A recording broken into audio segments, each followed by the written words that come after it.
Senhor esteja convosco. Ele está no meio de nós. Proclamação do Evangelho de Jesus Cristo segundo Marcos. Glória a vós, Senhor.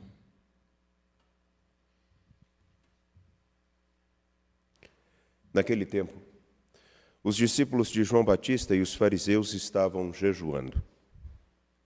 Então vieram dizer a Jesus: por que os discípulos de João e os discípulos dos fariseus jejuam e os teus discípulos não jejuam?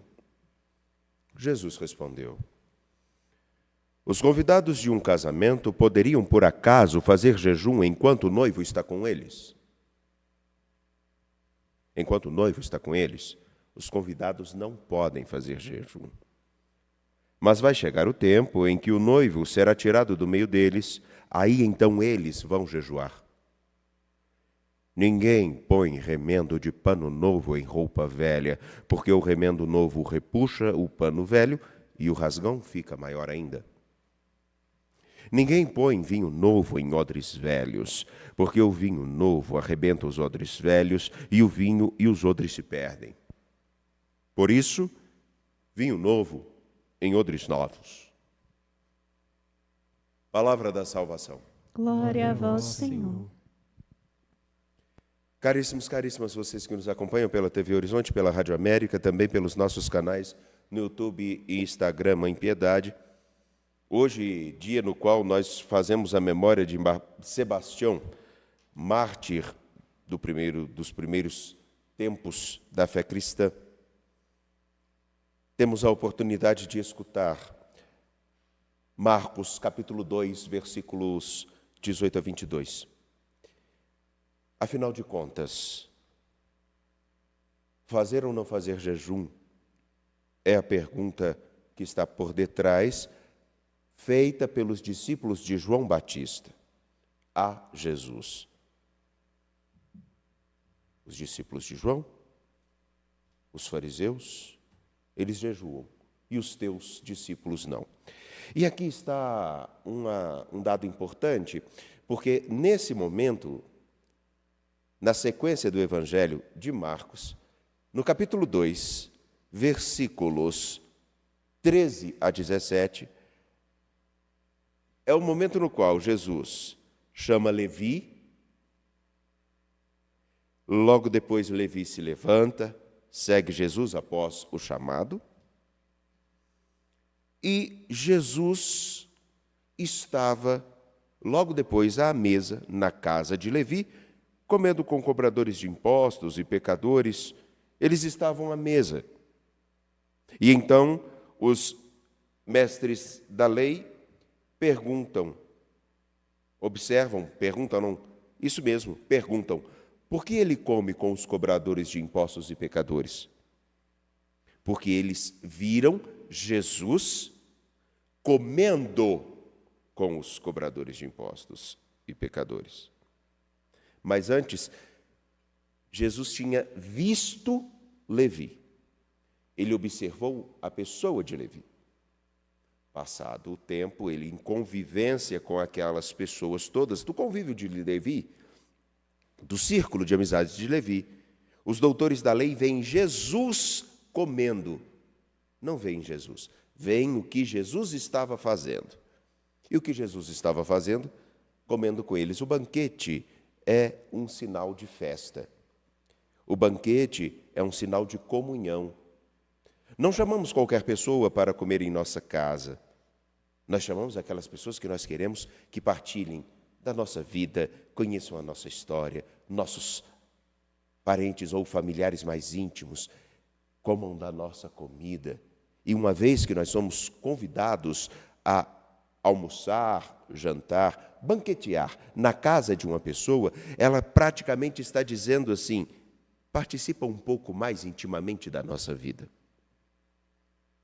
Lembremos-nos ainda que em toda grande festa tem um banquete, tem a comida.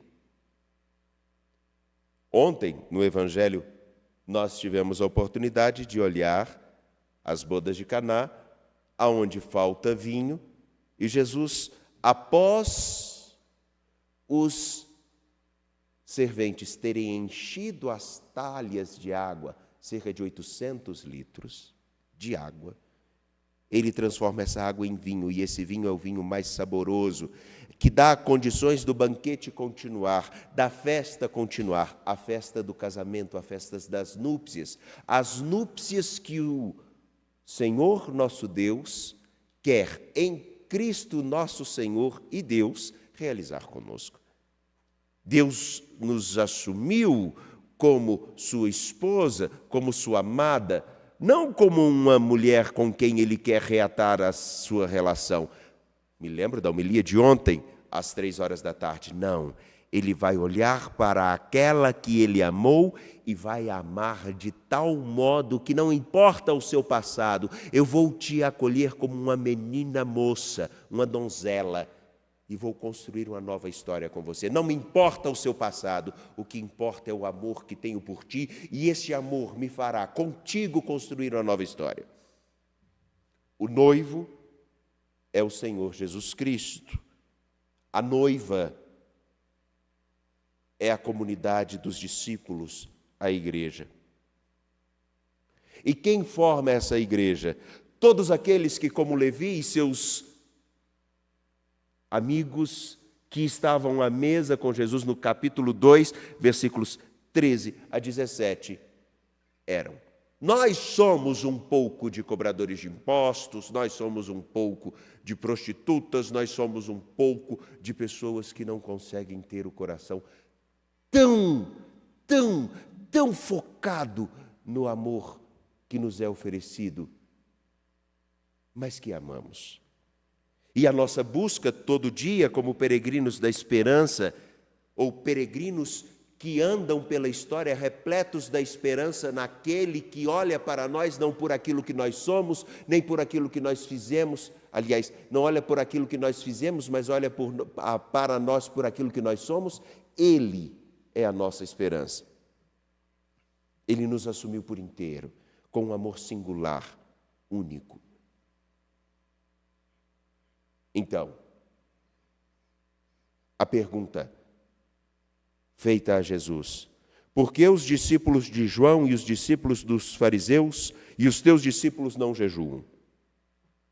Os discípulos de João e os discípulos dos fariseus jejuam. Os teus discípulos não jejuam. Por quê? Aí está. O jejum, naquele tempo, era um sinal de tristeza e de luto, porque o Senhor não era mais alcançado pelo povo que deixou de escutá-lo. Eles olham para a realidade que vivem e percebem assim: nós estamos distantes daquele que em Cântico dos Cânticos, que é o amado que tanto nos quis, nós estamos distantes dele. Ou então, como Oséias, nós podemos ser aquela mulher que recebeu todo o carinho do seu amado e ainda assim deixou-se levar por uma paixão, num único momento. Precisamos jejuar e pedir perdão por isso. Por que os discípulos de Jesus não jejuam e os discípulos de João e os dos fariseus jejuam? Porque o jejum deles era de luto, porque não estavam mais com o noivo, não estavam mais com o Senhor, não estavam mais vinculados ao seu amado, achavam-se indignos demais para estar com ele. E a imagem de Jesus responde agora bem claramente: ora, os convidados de um casamento poderiam por acaso fazer jejum enquanto o noivo está com eles? Enquanto o noivo está com eles, os convidados não podem jejuar. Para dizer exatamente: eu sou aquele que é o motivo da alegria para aqueles que eram considerados indignos e distantes demais desse amor e dessa aliança. Eu constituo uma aliança nova, na qual eu olho para cada um não como o seu passado, mas por aquilo que eu sei que ele pode ser. Isso é um motivo de alegria, então vamos nos banquetear, vamos festejar, vamos viver essa nova história. Eu sou o motivo da alegria. Se eu, que sou o noivo, estou no meio deles, por que eles vão fazer jejum? Por que eles vão se lamentar? Não, eles têm que se alegrar. Acredito que ficou claro, agora após esse preâmbulo, do porquê Jesus diz exatamente isso. enquanto o noivo está com eles, os convidados não podem jejuar. O jejum, então, toma um novo caráter. Quando o Senhor nosso, Jesus Cristo, ressuscitado, não é visto por nós, o nosso jejum agora seria numa outra tônica, que eu possa oferecer daquilo que não é necessário para a minha vida, que eu possa oferecer a quem precisa. Portanto, que o meu jejum se torne um auxílio para quem necessita esmola. E que eu possa descobrir o verdadeiro amor que agora eu sou chamado a espalhar na caridade. E que a minha oração não seja mais somente uma repetição de palavras, mas que seja um desejo profundo de novamente dizer a Ele o quanto que, no caminhar da história, Ele é tão importante. Porque Ele que disse que estaria conosco todos os dias até o fim dos tempos, Ele permanece. A nossa oração é como um diálogo no qual rasgamos o nosso coração para Ele e deixamos com que Ele tudo possa nos instruir. O jejum para perceber exatamente o que é que nós precisamos no caminhar da história. E isso se torna amor, caridade. É construir uma nova vida exatamente pela festa e pelo banquete que nós temos a oportunidade de viver com Ele. A festa, ela é marcada por um instante de grande alegria. Mas após a festa, é onde nós devemos nos lembrar no cotidiano de todos os dias do que realmente precisamos. Enquanto a festa tem uma explosão, uma catarse de alegria, o dia a dia, essa alegria é cultivada, mantida com o essencial. Não é assim que acontece nos casamentos? Após acolher os convidados e dar o maior banquete possível, nem que seja na simplicidade, eu gosto muito de me lembrar os casamentos na simplicidade com os quais eu assisti, que as pessoas davam um bombonzinho, porque era o que elas podiam oferecer aos seus convidados. Mas aquele bombom, ele era para os convidados, mas a grande doçura a ser vivida viria depois da festa. No modo de viver cada dia, no cuidado do esposo com a esposa, na adaptação que um e outro deveriam fazer a partir da nova história que desejam construir. Eis aqui, então, o que quero lhes dizer. Caríssimos, no tempo que nós estamos, é necessário que redescubramos o amor daquele que olhou para nós, como diz Isaías no dia de ontem, na liturgia de ontem, não mais te olharei, eu te chamarei amada, não serás mais aquela que é considerada estéril, abandonada. Não, eu te acolho e te quero na minha vida para construir uma nova história como uma donzela, como uma virgem, pura. Não me importa o seu passado, o que importa é o modo com que o olhar que te lanço faz com que eu tenha um novo motivo para continuar a viver os meus dias contigo e construir uma história. Agora aqui, o noivo que é nosso Senhor Jesus Cristo, que permanece conosco, pode ter o espaço no nosso viver e construirmos uma nova história, fazermos e acolhermos a graça que Ele nos dá novamente e sermos depositários do vinho que Ele nos deu para se tornar o melhor vinho, a sua graça. Podemos vestir não a roupa remendada, mas a roupa da graça batismal e da sua misericórdia, que nos faz andar pela história não com o risco de ficarmos nus, onde nossas vergonhas são exibidas, mas mostrarmos o esplendor daquele que vestiu e nos deu dignidade. Enfim, por que os discípulos de João e dos fariseus jejuavam? Porque eles não tinham reconhecido o amado que tinha a eles se apresentado. Porque os discípulos de Jesus não jejuam porque eles sabem quem é o motivo da grande alegria e da forma de construir a nova história. Nós precisamos e podemos fazer com que o nosso peregrinar na história, como homens repletos da esperança que é Cristo, movidos pelo seu Espírito, lembremos-nos que é no dia a dia que esse amor encontrará espaço no nosso viver. Esse amor encontra espaço na sua vida e na sua história? Ele encontra espaço nos seus dias? Ou somos como aqueles que se alegram imensamente com o dia da festa do casamento, ou então outros que se alegram com o dia de festa do batismo,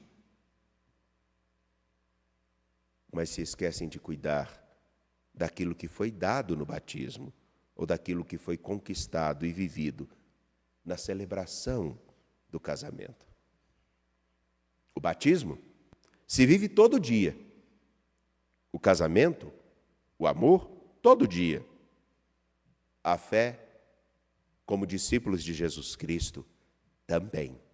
É por isso que Sebastião é tão importante para nos lembrarmos hoje, porque alguém que conseguiu fazer somente essa transposição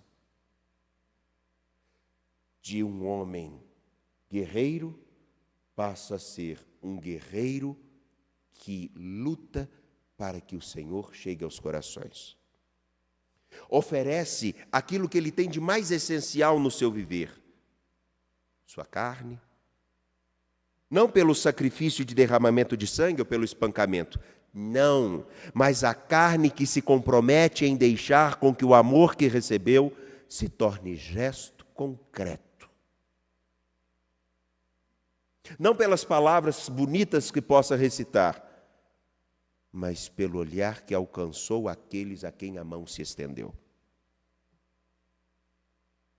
Não somente pelos furos das flechas que possam ter atingido seu corpo, mas pela capacidade de furar a casca da indiferença e da incredulidade que tantos constituíram justamente porque viam muitas palavras vazias de um comprometimento concreto. Bastião, ou Sebastião, ou alguns dizem Tião como um amigo, é exatamente o protótipo daquilo que nós poderíamos ser. Tendo encontrado um verdadeiro amor, fazermos tudo para que ele seja vivo, pulsante, e nos dê todos os dias o motivo para continuar a lutar, a sermos os melhores, não que os outros, mas o melhor para os outros. Aqui eu concluo só para dizer uma coisa. Vai chegar o tempo em que o noivo será tirado no meio deles. Aí então eles vão jejuar, não porque estarão em luto, não porque estarão infelizes, mas eles vão jejuar para lembrar exatamente isso. O que é necessário para viver esse amor. E me permitam, eu vou trazer essa imagem. É como uma imagem que vi há pouco tempo. Uma mulher já idosa, com o marido já idoso e com demência, à beira da cama do seu marido. Não tem mais o vigor sexual, não tem mais a força dos braços, das pernas, não tem mais a beleza de outrora, mas o essencial é que eles estavam juntos. Às vezes nos esquecemos que o essencial da fidelidade a nosso Senhor Jesus Cristo é ficar com Ele, porque em primeiro lugar Ele nos chamou a estarmos e a ficarmos com Ele, não para passarmos pela história, ou não para acolhermos a Ele como alguém que passa na nossa história e depois dizemos tchau, e depois da aventura nada significa, não. O essencial. O jejum é mostrar o essencial. Qual é o essencial para continuar seguindo a Jesus Cristo hoje?